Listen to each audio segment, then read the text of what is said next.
Selamat pagi untuk rekan-rekan dan mas-mas semuanya. Di sini terlebih dahulu perkenalkan saya ya. Mohon izin untuk buka masker.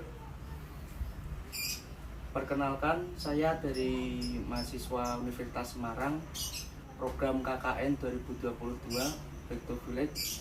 Dan di sini saya akan mempresentasikan tentang pengenalan komputer.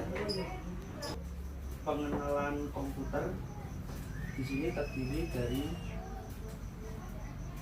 pengertian komputer, perangkat keras atau disebut hardware, perangkat lunak atau disebut software, dan firmware.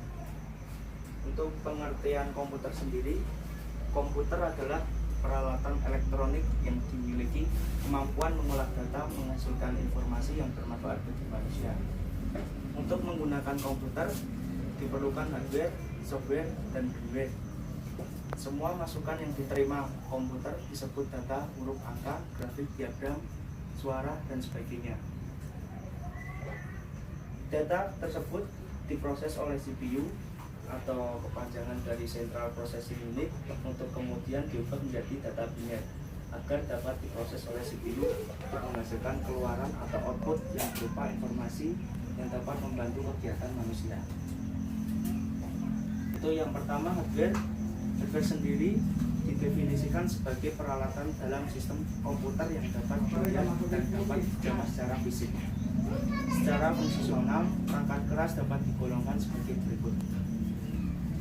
Yang pertama, perangkat input digunakan untuk memasukkan data ke dalam komputer sesuai dengan format yang diizinkan. Komputer kemudian diolah ke dalam media pemrosesan.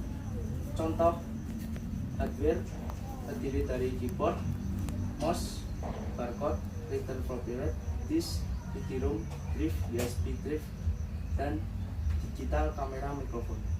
Untuk contohnya, di sini ada mouse sendiri, ini ada mouse wireless. Lalu untuk keyboard, ini ada contohnya. Keyboard, contoh dari keyboard ya. Lanjut ke selanjutnya. Di sini ada mainboard ya, contoh dari mainboard.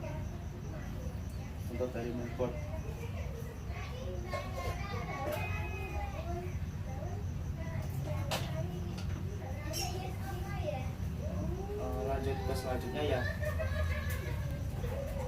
Perangkat pemroses terdiri dari CPU, Central Processing Unit atau prosesor yang didukung oleh motherboard dan dibantu oleh komponen-komponen yang ada di dalam motherboard tersebut.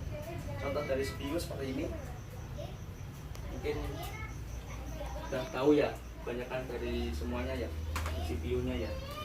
Ini adalah contoh CPU. Lalu dilanjutkan ke clock processor. Clock processor adalah kecepatan prosesor yang disebut juga clock speed. Misalnya Intel Pentium 3 800 MHz, berarti prosesor berdetak 800 juta kali dalam 1 detik. Semakin besar nilai clock speed, semakin cepat prosesor tersebut menyelesaikan pekerjaannya. Untuk perangkat output digunakan untuk mengeluarkan hasil pengolahan data dari media pemrosesan dalam bentuk dan format yang bermacam-macam sesuai dengan keinginan manusia. Contoh printer, monitor, plotter, proyektor, LCD, dan lain-lainnya. Untuk penyimpanan data, storage media digunakan untuk menyimpan data hasil pengolahan. Secara umum, media penyimpan atau memori yang dapat dibagi menjadi dua. Yang satu adalah RAM, Random Access Memory, media penyimpan yang bersifat non-permanen. Data dan proses yang sedang dikerjakan akan disimpan ke dalam RAM selama komputer aktif. Setelah komputer dimatikan, daya listrik dicabut, data dan proses akan terhapus.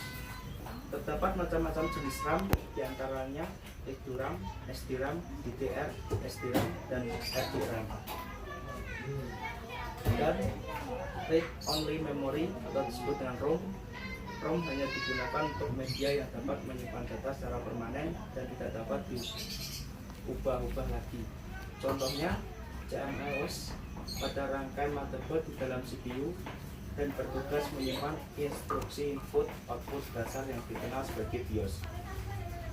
Pada pengertian yang kedua, ROM dibagi menjadi dua, yaitu removable disk merupakan penyimpanan yang terpengaruhi kerja sistem secara langsung, dan non-removable disk merupakan media penyimpan yang mempengaruhi kerja sistem secara langsung, sebab di dalamnya terdapat file-file sistem operasi dan program-program yang dibutuhkan untuk kerja komputer. Dan yang kedua, software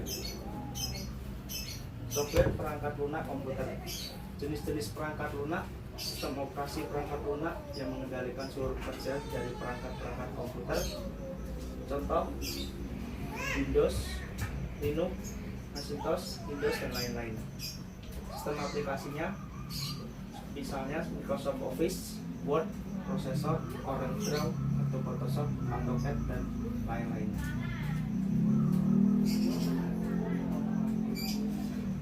Lanjut ke yang terakhir ya, brainware. Brainware adalah seseorang yang cakap dan mampu menangani sistem komputer yang akan digunakan. Penanggung jawab dan perencanaan sistem dari proyektor membangun sebuah sistem informasi, khususnya memanfaatkan komputer.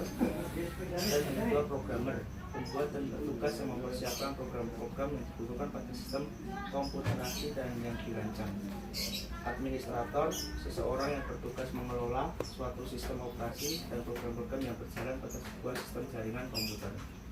Yang terakhir, operator, pengguna biasanya memanfaatkan sistem komputer yang sudah ada. Itu sekian pengenalan dari program saya, dan akan dilanjutkan oleh mungkin selanjutnya. Bila dari kami ada kesalahan kata, mohon dimaafkan ya. Terima kasih. Assalamualaikum warahmatullahi wabarakatuh. Waalaikumsalam.